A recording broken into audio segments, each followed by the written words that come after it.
Agencies have been directed by Trump administration officials to aggressively ramp up the number of people they are arresting. Talk of quotas.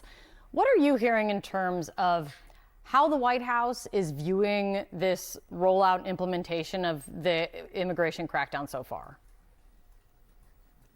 I mean, this is what they promised to do. So I would assume that the ramp up is a direct order from the president, from Tom Homan. This is if promises made, promises kept. This is what they went on about on the campaign trail. So I'm not really surprised to hear that there's a ramp up.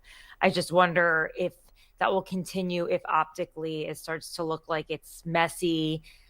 People don't like the images of ICE agents going into homes and places of work. They feel like their lives are being disrupted.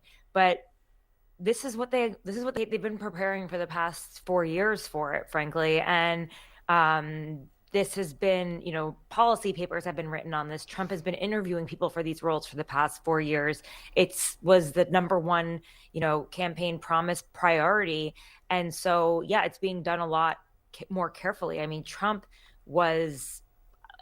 most of the executive orders that he put out during his first term, they were pretty much toothless, and the execution was completely haphazard. A lot of people didn't believe in his agenda either, but because he's surrounded by loyalists who know the directive, things are happening quicker and they're happening more effectively.